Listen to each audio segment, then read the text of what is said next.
Welcome to NFL Live, presented by Lowe's. We're just 3 days until the NFL draft. A lot of news flying around. We'll get you updated on all of it. And a lot of it has to do with the draft. Some of it doesn't. We'll get you caught up. Don't worry. Welcome in. We're so glad you're here. We're so glad that Marcus Spears is here in the flesh. Boogie. Why are you so close? Boogie, real talk, this feels dumb. What? That you're... I think you scooted over. Why? I think you're supposed to be over here. Am I on the right mark? Okay. We have Marcus on this set. It's okay. I like you being that close. Dan's here. We got Mina Kimes and Adam Schefter. A lot to get to today. And let's begin with the Eagles beginning voluntary workouts today. One player not in the building, A.J. Brown. Adam, where do things stand between the Eagles and their star wideout?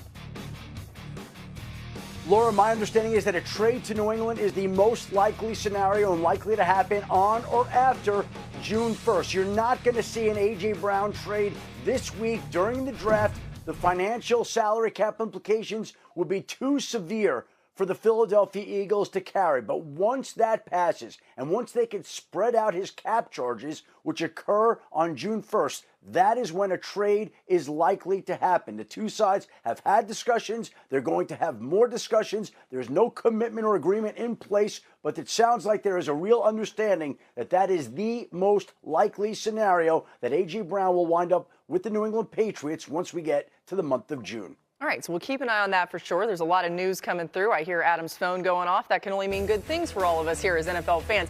Despite the ups and downs for Brown's tenure with the Eagles, he's still been one of the best receivers in franchise history. He's 81 yards per game, second best all time. He's the only Eagle ever with 4 different 1,000-yard seasons. That's 4 straight seasons of 1,000 yards and 7 touchdowns, the second longest active streak in the league. Dan, how would a guy like A.J. Brown change things for Drake May in that offense? Because I think we should live in a world where this is happening. Yeah, I mean, Drake May had an MVP caliber season. He really didn't have a guy that they could just put up by himself and say, go win. Right. And so that speaks to volumes of Josh McDaniels, obviously their offensive coordinator, his creativity, the emergence of some of their young players. Stephon Diggs was great, but also just the quarterback. And so now there's only so many guys in the league that are walking first downs. A.J. Brown is one of them. I mean, we revere Jamar Chase as the guy that we often say, put out by himself. He's that true X one-on-one guy, and no matter the coverage, get him the ball. A.J. Brown is in that class. When A.J.'s playing, he's top 5 in the league in just about everything. And so when you're talking about now having a quarterback or a receiver as a quarterback that you can just trust, I need a first down. Where's A.J. Brown? Throw him the football. So if the trade happens, I think all of us expect it to, it now changes the way that Drake May can play just from the line of scrimmage. Well, I love that you brought up Drake May, because it's the age-old thing that Mina talks about all the time. Young quarterback on a rookie deal, solidify him by bringing him pieces when he's shown you he can play at a very high level. But also the relationship with Mike Vrabel. All of that ended badly in Tennessee with these players when you see where Tennessee has been. Now, I think they on the uptick now, but when you start to think about the New England Patriots, and I remember being there for Monday night and in the playoff game, and you saw the relationship between the head coach and player, because we are not going to get past the elephant in the room that this relationship in Philly seems to be scorned. It seems to be a lot going on internally with A.J. Brown as well. So a trade coming about, some familiarity, a young quarterback on the ascend, a team that you saw go to the Super Bowl last year, and just a fresh start. I'm actually excited about it, especially with what we know New England to be as far as how young that football team is. Yeah. Again, Adam's reporting today, A.J. Brown expected to be a Patriot after June 1st. Mina, how do you see Brown impacting that Pats offense if he ends up there? I mean, Dan described it best. He gets you a bucket when you need it. He's the exact type of receiver that they've been looking for. He has the size and the ball skills that few corners in the NFL can handle, wins at all 3 levels. He affects the way defenses play you, and that's something I wanted to zero in on here, because over the last 3 years, the New England Patriots have faced man coverage more than any other team in the NFL, over 50% of the time. In that same time frame, which receiver leads all receivers league-wide in yards per route run against man coverage? It's A.J. Brown.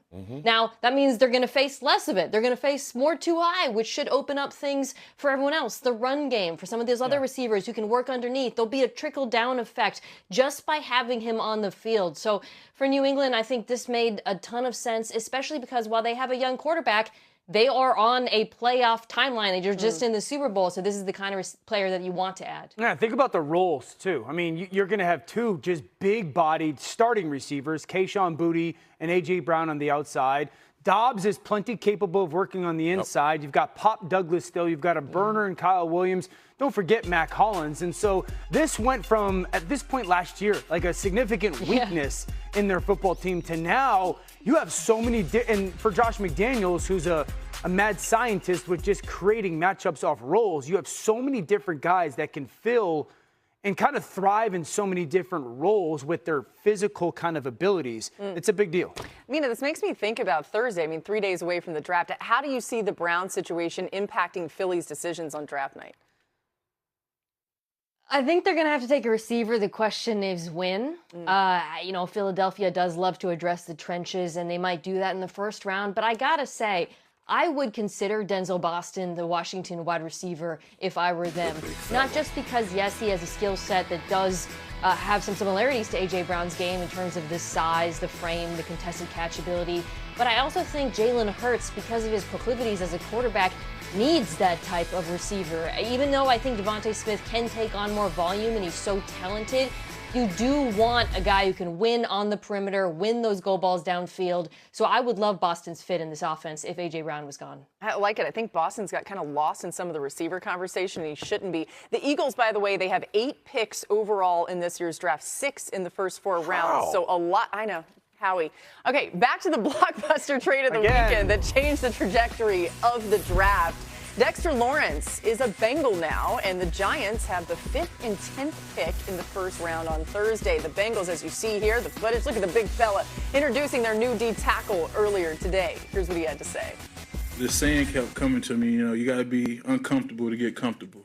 And, you know, like when this opportunity came, I jumped at it because I knew I was going to be uncomfortable. I got to learn a lot of new names, you know, move to a new city and, you know, bring my family and my dogs and find that place. So I knew it was going to be a little uncomfortable. That's the process, though. And I think I adjust well and I handle those things well. So I was just excited to be here, especially with my dog BJ, to play with him, you know, get another opportunity to play with him and, you know, take this thing to another level. You don't have to take detailed notes on Dexter Lawrence. You know, those are guys you've known since he came into the draft, that you don't have to remind yourself the presence he has on the field and the way you have to game plan around him and the production he creates for those around him. All right, we're going to talk about the Giants side in a little bit, but let's talk the Bengals side of this first, Adam. Why did they feel like this was the right deal for them?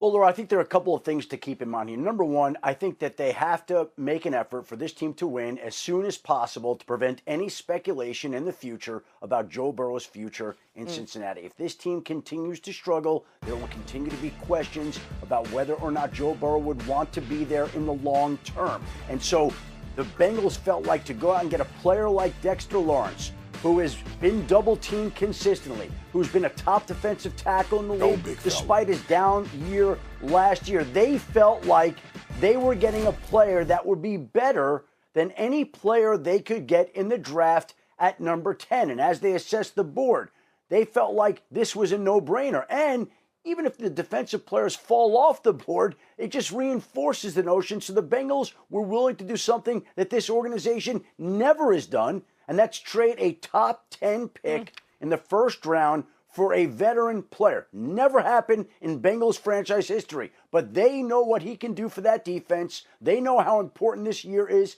to the franchise and to Joe Burrow, and they decided that now was the time to be ultra aggressive. Schefter, you said a mouthful in the beginning. This was a big part about Joe Burrow and putting the defense on the field that could solidify what they've been doing offensively. It's not that you have to be the best defense in the NFL. You just have to be middle of the pack. The dude was winning games with an awful defense and almost put themselves back in the playoff hunt. The other thing is this, too. They brought Bouye Mafe in the offseason, Jonathan Allen, another defensive tackle that's had really good runs at every stop that he's had, and now you add Dexter Lawrence. What couldn't this team do last year? They couldn't rush the pass outside of Trey Hendrickson, and they couldn't stop the run. Now they fixed and bolstered both of that. The middle of this defense is going to be a problem for a lot of offenses when you start thinking about the physicality in which these guys play with. And Miles Murphy flashed as well. Here's the thing, too. If you're Cincinnati, when do you break the trend? When do you break the trend of being this conservative organization that don't want to go for it all? Now, a step in the right direction was the fact that you locked up T. Higgins and Jamar Chase under Joe Burrow's request. So I don't know how much credit I give them for making that decision, but these type of moves are championship mindset type moves, and I like the fact that Dexter Lawrence was a guy because now you have a real defensive identity when you bring him in. I can't get over how much Marcus looks like Dexter Lawrence. What? We don't look alike. What? Dan, Y'all Dan, 100% come look alike. That's, you know what? There's something bad we could say about that. We're going to leave it, though. Well, all black people look alike. Hey, all big dudes, all big black dudes look alike. No, but y'all do. Dan. No, Dan. Hey, we don't look alike. Marcus, all backup quarterbacks look alike. So I mean, there's a little bit of reality to that. I think that's true. Y'all do, though. They all leave 2 buttons unbuttoned on their shirt. I know that. He's going to do a third, and we're all going to get nervous. Can I ask you a question? Not nervous. What do you think is more impact? I don't know if I've ever asked you this. What do you think is more impactful or beneficial? A dominant interior guy helping their edge rushers, or dominant edge rushers helping interior guys? I think it's a dominant interior guy. You know, I've said this for a while, Dio. I thought every player that played with Aaron Donald benefited and got better. I thought every player that played with Chris Jones benefited and got better. And when you draft guys knowing that a guy is going to dominate a double team, now you can look at your edge rushers about who can win one-on-one. Because it's like, can Boye Mafe become even better than he was? Absolutely. Or a Miles Murphy, can he show Shamar Stewart, their first-round pick from last year? Maybe they're not going to be stars. But also, though, like to your point, I don't want people to forget, John Allen is a real good pass rusher from the interior as well. Yeah. So both of those guys will help benefit, but Dexter commands so much attention because you know you can't leave guards one-on-one with him. You know if the center slides to him, now they've solidified the other 3 technique position. But he's one of those, what Mike T call him, a force multiplier. There we go. Mike Tannenbaum. Mike T makes Mike Tannenbaum. Mike Tannenbaum. Yeah. Go ahead, Adam. Dan, you and Adam look and alike. I think Dexter Lawrence steps into a plate. I don't know. I can tell you this, Marcus. I got a lot more hair on my chest than Dan. Oh, that's why Adam doesn't do it. You got to shave it, Schefter. You got to manscape it. I feel like I always Dan do must this. be manscaped. Okay, anyway, we digress. We digress. I think Dexter Lawrence is stepping into a place that's going to be quite comfortable. B.J. Hill is along the defensive line. He played with Dexter Lawrence in New York. They have T. Higgins there, 2 Clemson guys. Yep. I think this is a place where he's going to be excited to go. They're excited to have him. And again, I don't think we could emphasize enough how important this season is to Joe Burrow and making sure that it goes the way that the Bengals want. If it doesn't, I think there's going to be a lot of speculation that comes up in Cincinnati. If they win, everything's all good and it's quieted down. If it doesn't, a lot of questions will come up after the season. All right. I like how Adam has to be the. Oh, see, y'all cannot tell me that y'all don't look alike. They look totally different. I think you're look totally out of your different. mind, Laura. Dan, They're 2 enormous, tall black dudes. It's just how you see it, Dan. You have a beard in your Okay, and you guys, look at you 2. Yeah. Twinsies. 2 little I don't know. Hey, I don't know white who. dudes I don't know who that's a compliment to. with hair. Maybe we're all in a good place. You know. Everybody looks good. I like how Adam had to get us back together there because I will just let it go because it's so entertaining to me. Adam's like, can I be the adult in the room here? Yeah. Hey, later on, we are going to react to the Giants side of this because now they've got the 5th and the 10th overall pick. How do they use it? We're just getting started. Top stories here on NFL Live. Let's start in L.A. where the Rams began voluntary workouts today. Oh, Laura, with Puka Nacua at rehab earlier this offseason, he was back at work with the team today. A notable development is he was back in the building working out with this team. The Rams were happy to have him back, and that's certainly an encouraging sign for them. Obviously, his contract is still out there right now.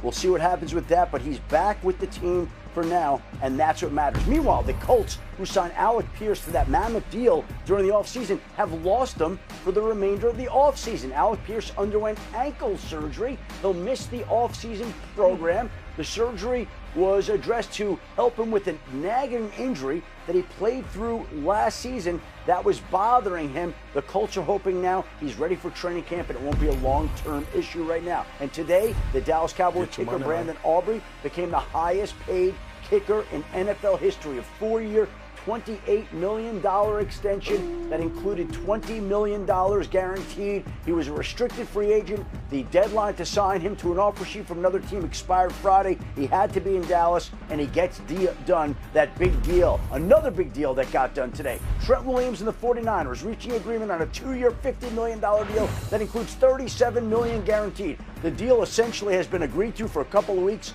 They still were going over the language. The language was finalized today, and now the 49ers get back their future Hall of Fame left tackle to man that position. He's under contract for the next 2 years. He's been a Hall of Fame player and also Hall of Fame businessman. Trent Williams has killed it on the contract front. Congrats to him. The big fella next to me loves it. Mina, what do you make of this move and maybe how it should affect the way that the 49ers approach this draft? It always had to get done because everything San Francisco has done this offseason suggests they do recognize this is their Super Bowl window, right? Signing Mike Evans, trading for Odigizua. And so Williams, who is the linchpin of that offensive line, has to be in the building. I'm not surprised they tried to get this done, but I don't think this stops them necessarily from drafting his successor or depth, frankly. I mean, Williams is 37 years old, missed some games. The Niners saw what life is like without him. You see the on-off splits in the run game in particular, and I think there's some intriguing offensive tackles who might be there at the end of the first round. I really like Caleb Lomu out of Utah as a developmental option for them, but because they have Williams and McKivitz, that player doesn't have to play immediately, which, if you're a franchise, is the best place to be in, quite frankly, when you're drafting linemen. Yeah, when you think about what they need and what they'll do going forward, 49ers averages 3.8 yards per rush last season, 30th in the NFL. Let's get to some more news and some things happening around the league. New on NFL Live, Josh Allen was asked why he was in attendance at today's voluntary workout. I think having a new coach, understanding that process, and just trying to be here, and obviously we got a lot of new guys, a lot of new coaches, new faces in the building. Just wanting to make sure that my presence is felt here, and trying to relay what Joe has in store for us, and make sure that, like I said earlier, I can be the best version of myself and be the best leader for this team that I can be. Leadership on display. Dan, where should the focus be when the Bills are on the clock Thursday, though? Yeah, I really believe it should be edge rusher. I know a lot of people are going to attach wide receiver. Reminder, they took a second-round pick and traded for DJ Moore.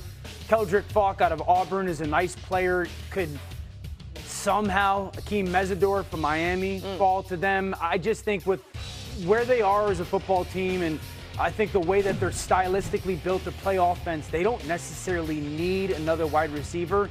They need edge pressure, and I think inside linebacker help as well. Yeah, Caden McDonald's a beast, too. You see Jordan Reed has him mocked there. New on NFL Live, Marcus, pay attention here. Dexter Lawrence had an answer in his introductory press conference. You're going to love this. Twin, what up? It seems like over the last couple of years, teams that have been really successul have had really good defensive lines. Yep. Why do you think that trend has been prevalent, really, over the last couple of years? You know, we're the best athletes on the field. It's easy, man.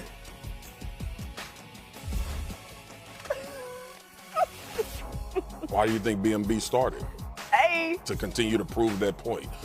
Sexy Dexy. We got receivers dancing like us. We got people on TV trying to dance like Sexy Dexy. We are trendsetters. We are not twins. We are trendsetters, okay? The best was when we came in here and somebody asked Swag if he could still dunk. Yeah. He said no, but No, what? I can do a killer layup, though. Tell him. My When was the layup last package time is you dunked? Kyrie-like. When was the last time you Kyrie dunked? 20 years? Yeah. Dan, when's the last time you dunked? 15, 20 years ago? Never. Never. You never could dunk? I could never dunk on a dribble. I could dunk. Oh, my God. Yeah, you don't know what it's like to be me. I don't. He doesn't, and he'll never. Yeah. Hey, and but don't want to. a lot of people at home watching on their couch, they know what it's like to be you. Coming up next on NFL Live with 2 picks in the top 10. Good the trade that we saw just a couple days ago. The Giants sending Dexter Lawrence to the Bengals, who were in desperate need for some help on the D-line, and they got back the 10th overall pick in return. They already had pick number 5 as well. So now they have really impactful picks in this first round. Adam, what are you hearing about Giants' plans for their 2 top 10 picks on Thursday night?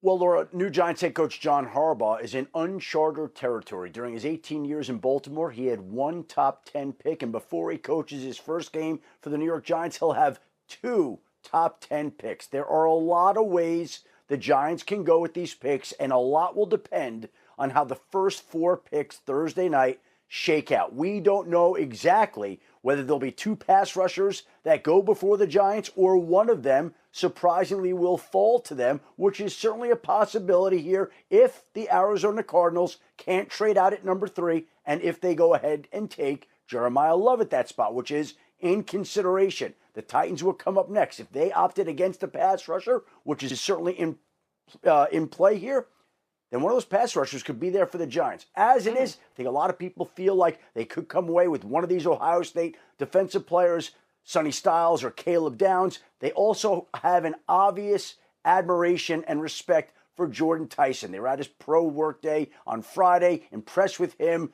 really seemed to like him. Again, a lot of ways the Giants can go, but they feel like they'll come out of this with 2 key players.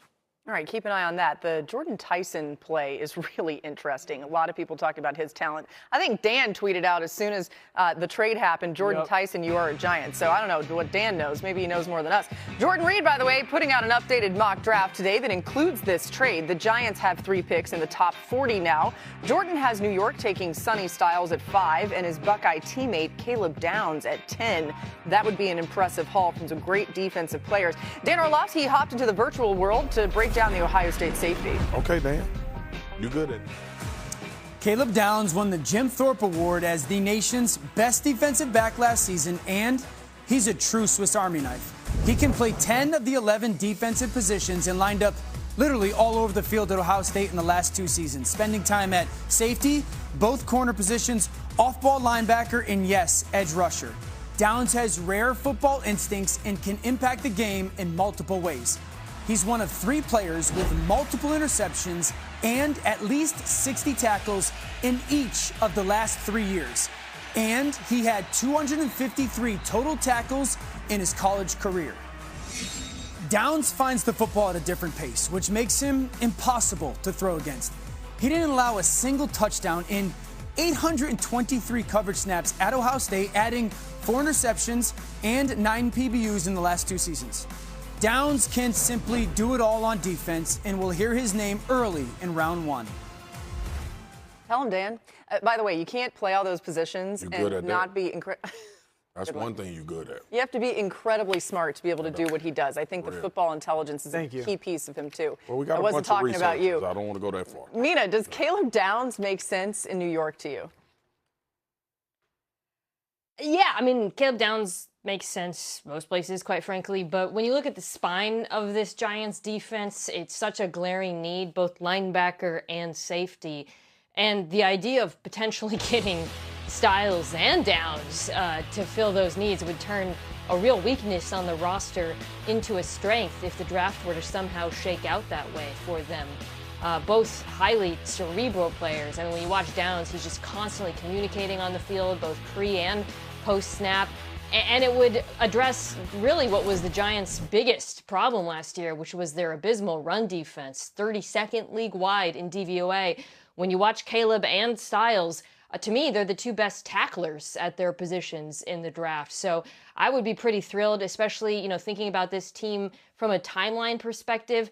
That's your young core on defense, and you already have the really good edge rushers. They're one of the few teams, by the way, too, where you feel a little better about going at so-called lower value positions because they already have pass rushers, which, Marcus, very few teams in the NFL are set there, but the Giants might be one of them. No doubt, MK. Nobody's going to bat an eye if this team takes Sonny Styles and Caleb Downs. They would be ecstatic, by the way. I just think if Love is anywhere in this conversation, that you would be hard-pressed not to think about it, knowing that you had a second pick where you could go a defensive guy. Maybe not one of those guys, but still get a really good, heavy defensive draft where somebody could come and impact that side of the ball. Jeremiah, to me, he's going to make a lot of people probably regret not taking him. I look at the impact that a Bijan Robinson has made, even though that team hasn't won a lot. But you think about a young quarterback in New York. John Harbaugh he wants to run the football at a high clip. He's had successful running backs in Baltimore his entire career, damn near. They've been one of the leading rushing teams. So I don't think you can just pass that pick with Love and say, well, we're not going to think about it because we need to build this defense in such a defensive-rich draft where you may be able to really get good players later on. I think Jeremiah Love's name is going to fly around in that room. He's not going to still be there at 10, so you'd have to take him at 5. Right? Correct. Yeah. And we'll get into it as this week goes. I think Giants at 5 and 10. I wanted to hit on Downs a little bit. I think he plays a premium position in the NFL nowadays. About 2 or 3 years ago, our show started to talk about how football was kind of circling back to, running the football. And then the last year or two, it was a little bit more of offenses playing from underneath the center, multiple tight ends on the field. You and I grew up in the era where the nickel was as important a position as there was in football. And if I just look at the defenses that were really good last year. They all had one.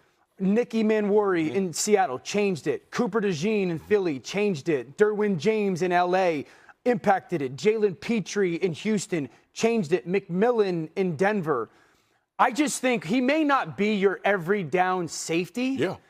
I think he's an every down nickel. And I just believe that is a premium position in the NFL. You could go back to Tyrann Mathieu when he came to Kansas City. 100%. You can go back. Yeah, Kyle Hamilton in Baltimore. Yeah, because, Mina, some people say, well, this is too high to take a safety. But to Dan's point, the versatility there and how he would actually play, right, makes you say at 5 it's not at all too high.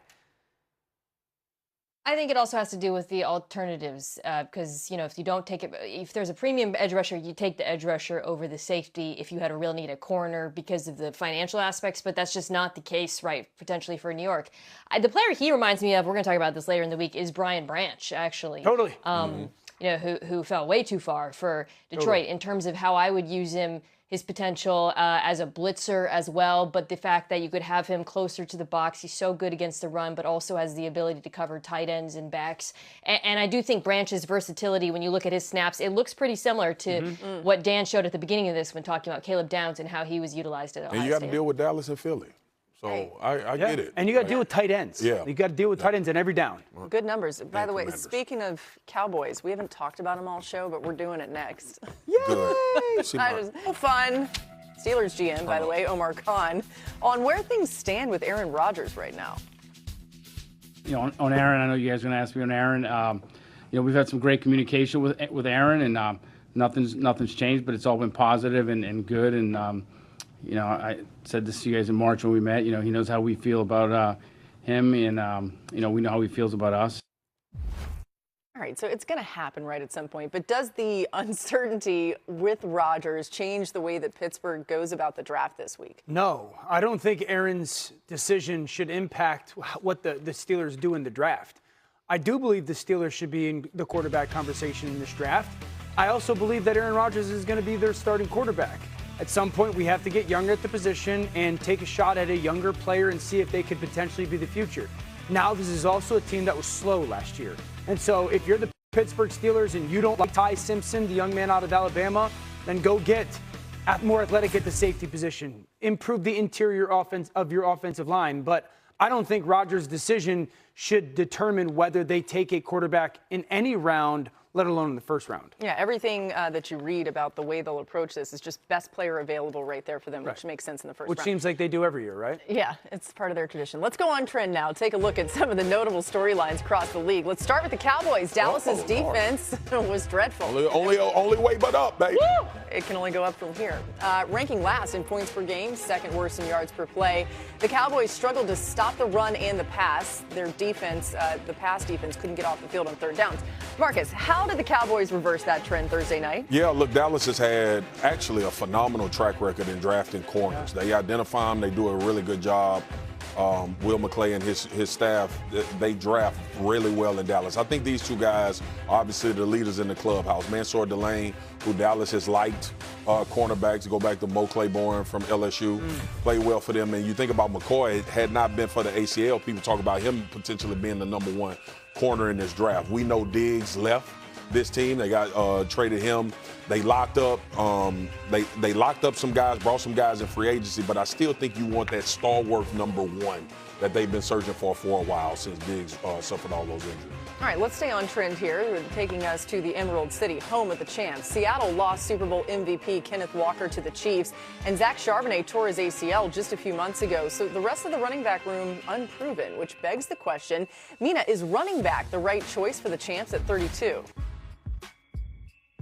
I think that's a little rich for the position, particularly because of the drop-off after Jeremiah Love. I also think Seattle could get a really good cornerback there, and I would address running back later in the draft. One potential player they could consider, Mike Washington Jr. Out of Arkansas. 6'2" and ran a 4.33 40. That's what it looks like on tape. He had 13 carries over 20 yards. You remember the explosive nature of Kenneth Walker's game was so important for the Seahawks in the postseason. I think they could get something similar from Washington later in the draft. Yeah, Mike Washington Jr., a real bright spot in that Razorbacks offense. That speed is unbelievable. Would be a nice addition to what the Seahawks will be putting out there. Let's get Adam Schefter back in here with the draft notebook. And you just heard Mina mentioning Jeremiah Love. Feels like he's gaining a lot of traction here as a top 5 pick. What are you hearing? Laura, a lot of people believe he's the best player in this draft. Now the question becomes, how high can he go? And there are people around the league who believe that Arizona will have him in the conversation to go #3. The Cardinals are going to listen to offers for the 3rd overall pick. We'll see ultimately what they decide. There are many holes they have to address, but there have been people out there saying it could be difficult for them to pass on the best player if he happens to be there at 3, which we are expecting. Meanwhile, another player whose stock seems to be on the rise in light of his workout on Friday for teams is Jordan Tyson. There are a lot of people who believe that the New York Giants like him. There are people who believe the Saints like him. There are people who believe that the Dallas Cowboys even like him, even though they need defense. Certainly it feels like Tyson's going to go here in the top dozen or so picks. Meanwhile, one of the main questions in this draft continues to be where Ty Simpson will go. And we'll go back to the New York Jets and Arizona Cardinals as two teams that certainly are looking at the quarterback position in this draft. Both are scheduled to pick at the top of round 2. The Jets at 33, the Cardinals 34. Are one of those teams willing to jump up into the back end of the first round the way the New York Giants did last year for Jackson Dart, or do they just wait for the second round to roll around? That seems to be a major question right now, but there certainly seems to be some thought that one of those teams could trade up to draft Ty Simpson in the end of round 1. And a reminder that Ty Simpson will be there in the green room at the draft. We'll be covering all of that, so we'll get to see the entire thing unfold. If he does go day 2, we'll see if he sticks around. He's planning to go day 1, I think. Still to come, the crew making some pro comparisons for top wide receivers. We love this comp game, okay? Dan explains why he believes one receiver reminds him of Odell Beckham Jr. Dan does not hold back here, you guys. We got a lot of comps coming your way.